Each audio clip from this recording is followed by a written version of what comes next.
Tu canal de YouTube Conciencia y Salud WhatsApp presenta Conversatorios.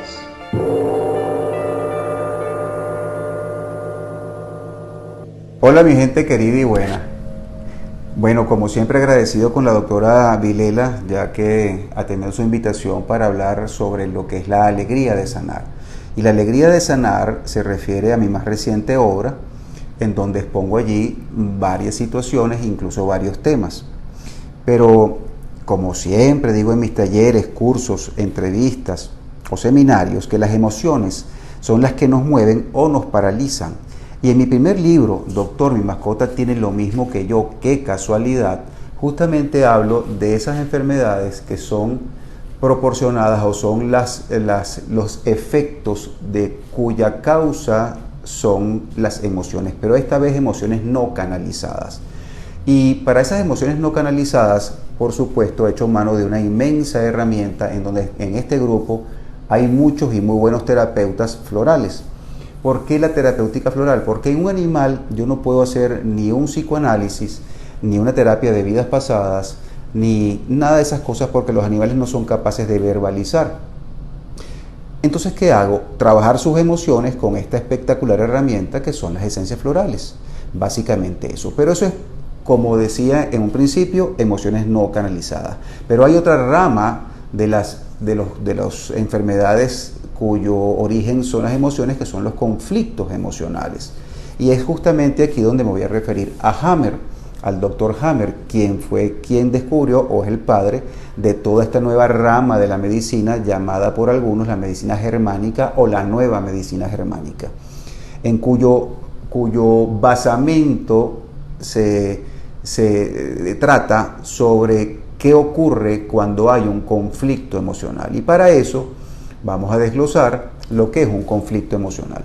Un conflicto emocional no es otra cosa que como la silla de 4 patas donde usted se sienta con su problema.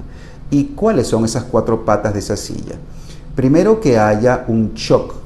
La segunda pata, que sea altamente traumática o traumático ese shock.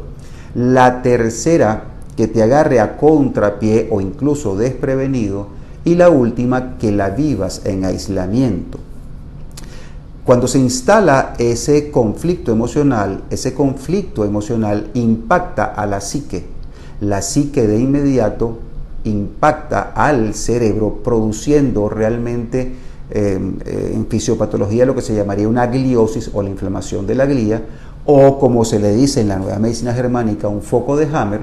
Y ese foco de Hammer va a impactar una zona específica del cuerpo, bien sea un tejido, un órgano, un sistema. ¿Qué ocurre? Que mientras está en el conflicto emocional activo, no ocurre ningún tipo de problema, pero apenas uno resuelve el conflicto emocional o lo trasciende, es cuando comienza la fase de reparación biológica producto de ese conflicto y es cuando aparecen las enfermedades. Ahora, ustedes se preguntarán, ¿y esto qué tiene que ver con la medicina veterinaria, si esto es algo netamente humano? Pues no. Déjenme decirles que el propio doctor Hammer logró descubrir por tomografía axial computarizada simple y sin contraste que no solamente los humanos hacíamos nuestros propios conflictos emocionales, sino que los animales son capaces de hacer sus conflictos emocionales. En este próximo audio les voy a explicar algunas cositas más.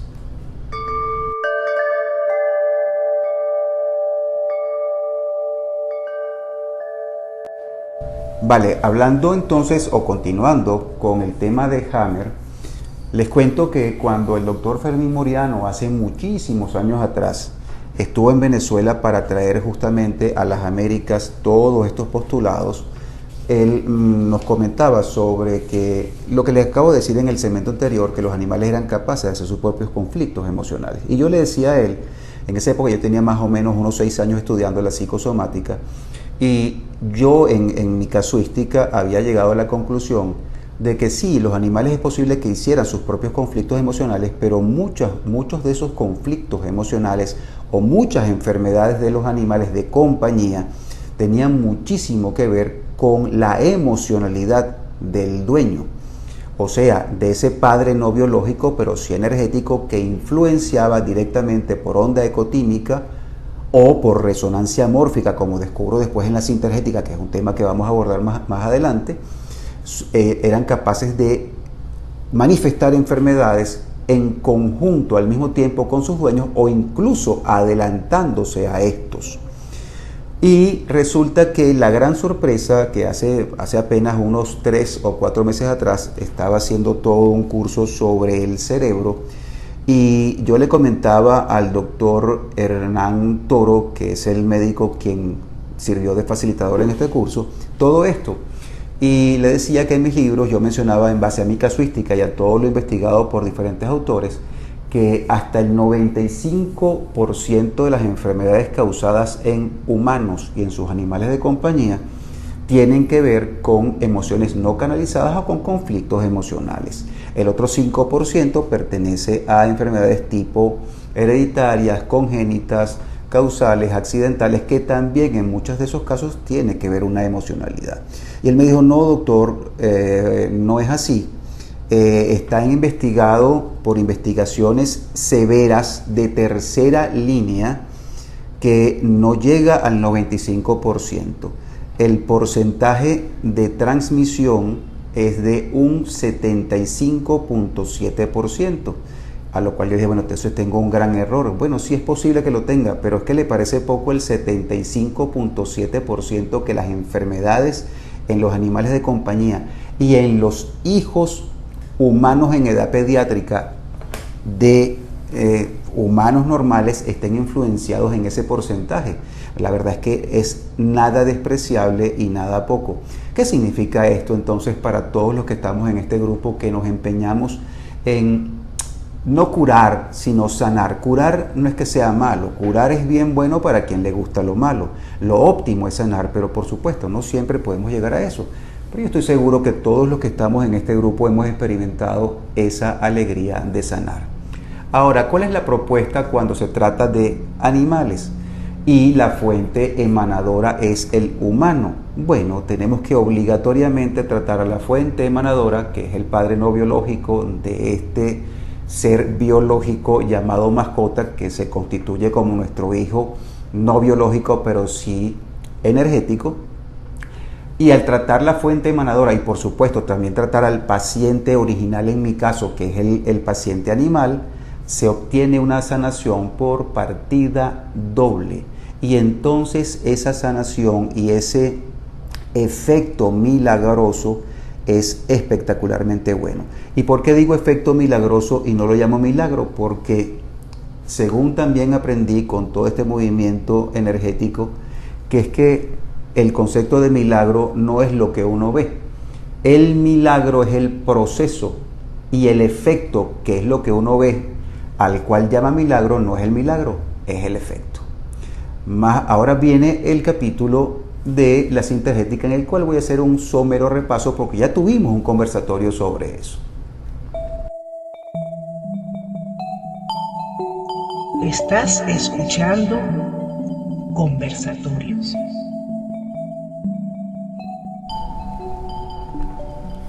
Ok, en la sintergética, que ya les recuerdo que ya habíamos tenido un conversatorio, simplemente el concepto realmente de la sintergética parece bastante etéreo, pero es tangible, medible y muy concreto.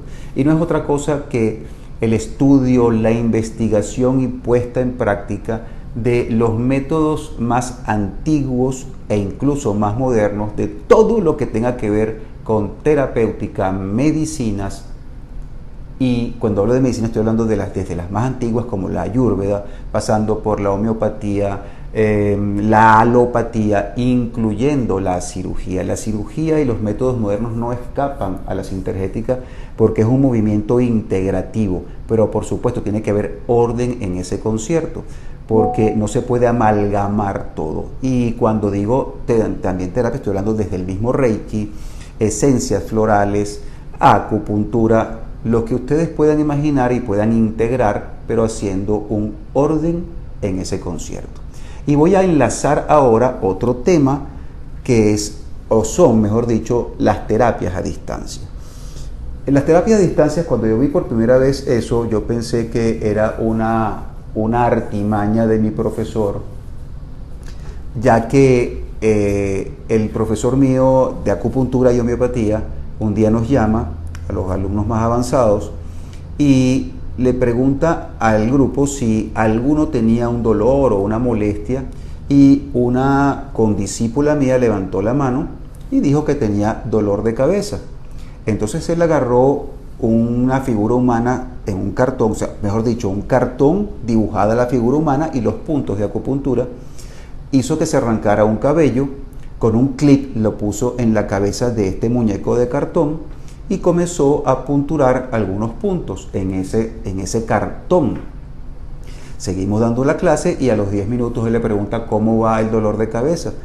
Y ella le dice, bueno doctor, pasó al codo.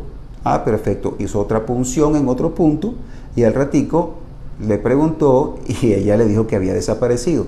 Si yo no hubiese conocido a mi profesor y no hubiese conocido a esta condiscípula mía, que era una mujer muy seria, yo hubiese dicho que eso es una jaula de atrapar gafos, ¿sí? Porque esto parecía una obra circense. Pues resulta que después y con el tiempo, incursionando en lo que es el Reiki, la terapia incluso universal dictada por Daciria Narada, en los niveles más avanzados se podía y se puede hacer terapias a distancia, porque definitivamente este movimiento es un movimiento de conciencia y la conciencia no tiene ni tiempo ni espacio, es perteneciente a todo esto. Y digo que iba a ligar este tema de terapia a distancia con la sintergética porque ya una vez incursionando en la sintergética se me ocurrió tomar la foto de un paciente y con otra persona medir los pulsos para ver cuál es su estatus energético. Y resulta que dije, bueno, comprobar no se pierde nada, hice punción en esa fotografía del paciente que estaba, por cierto, muy mal, y de hecho hay testimonios en este libro que ustedes van a poder tener en sus manos, llamado La Alegría de Sanar, y los resultados no se hacen esperar. Es una maravilla y yo tengo pacientes hoy en día que viven en otros continentes a los cuales les hago terapia a distancia a través de la fotografía, midiendo sus pulsos para tener el tenor energético y, por ejemplo, si hay alguna fuga, corregirla, X, y luego hacer la terapia de acupuntura a través de sus fotos. Con esto no quiero decir ni por un solo segundo que la terapia a distancia va a sustituir a una terapia presencial y a una consulta presencial. No, jamás en la vida. Pero es una inmensa herramienta terapéutica para todos aquellos pacientes nuestros que no están al alcance por motivos de distancia. Es verdaderamente efectivo. Ustedes van a poder ver incluso pacientes desahuciados que a la distancia fueron tratados con una calidad de vida extraordinaria.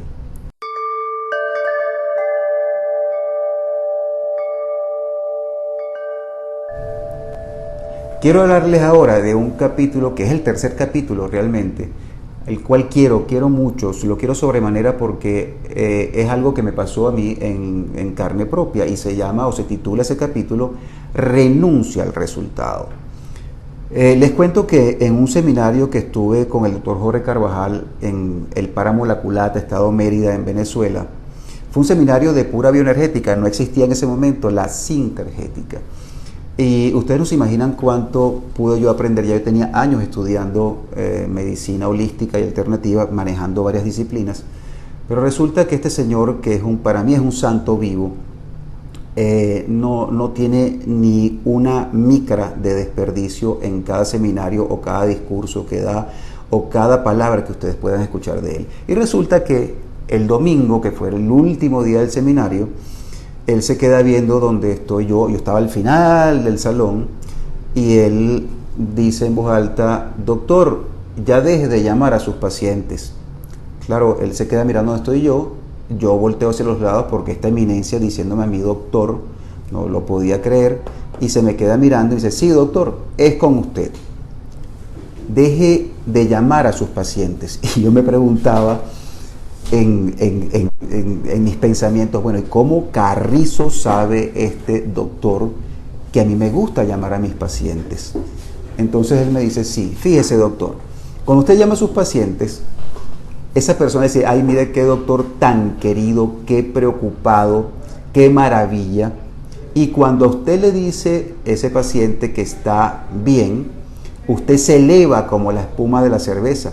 Pero ¿qué pasa cuando el paciente le dice que está igual o que está peor? Usted se desinfla. Y eso no es medicina, eso es ego. Por lo tanto, deje de llamar a sus pacientes. ¿Qué ocurre con todo esto?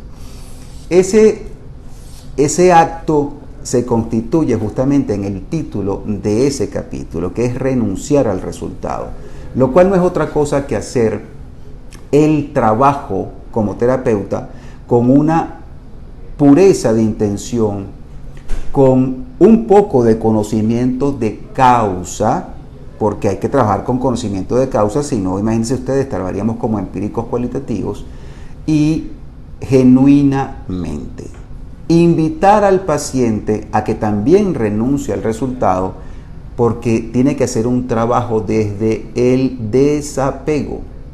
Si no renunciamos al resultado y no inspiramos al paciente a que también renuncie al resultado, ese apego va a crear una cúpula energética que es invisible, sí, pero que existe, en donde ni siquiera Dios se va a involucrar, porque Dios nos dio el libre albedrío.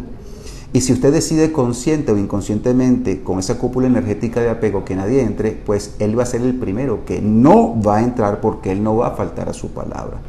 Renunciar al resultado no significa olvidarse del proceso, sino cumplir con el proceso. Y hace unos días atrás la doctora Vilela pasó un video que a mí me encantó, que era sobre la física cuántica o mecánica cuántica, donde hablaba del poder del observador. Pues hoy en día se sabe, científicamente comprobado, que el observador influye en lo observado. Y yo siempre digo un refrancito criollo para poder ilustrar esto, que dice lo siguiente: olla que se vigila no hierve. Hagan la prueba. Esa vigilancia que usted ejerce sobre algún objeto o un ser animado va a influir no solamente en el resultado, sino en algunas otras cosas más. Entonces, el observador influye en lo observado. Una cosa es observar, otra cosa es vigilar y otra cosa es contemplar. Entonces, contemplando y renunciando al resultado, les invito a que todos ustedes, trabajando con conocimiento de causa y con pureza de intención, comiencen a experimentar en ustedes y en sus pacientes la alegría de sanar. Estás escuchando Conversatorios.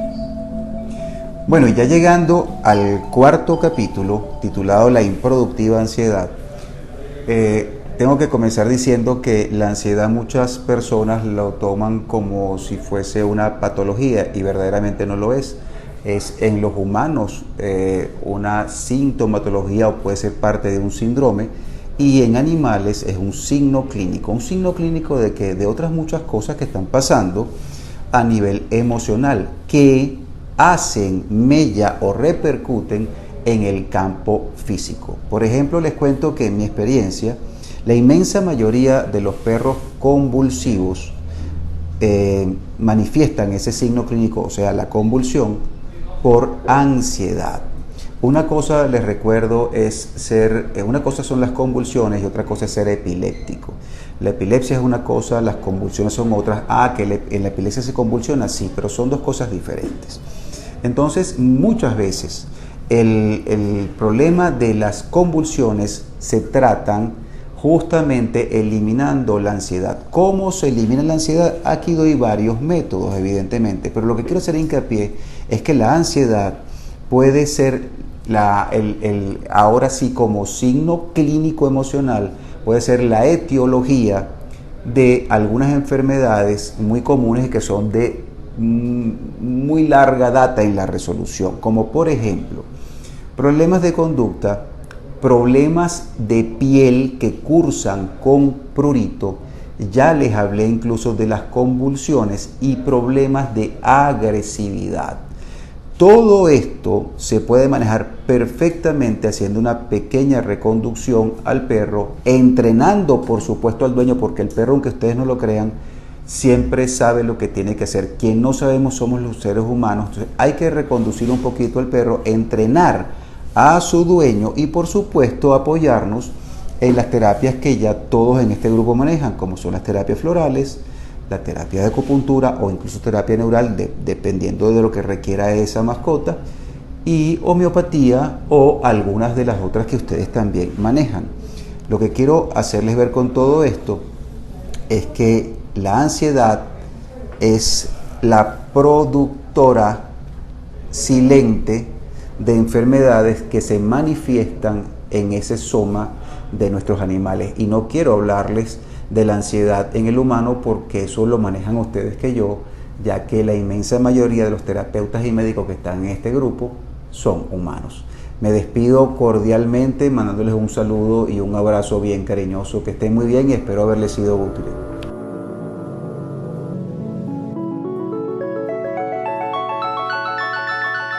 Gracias por tu presencia y en conexión para el próximo conversatorio.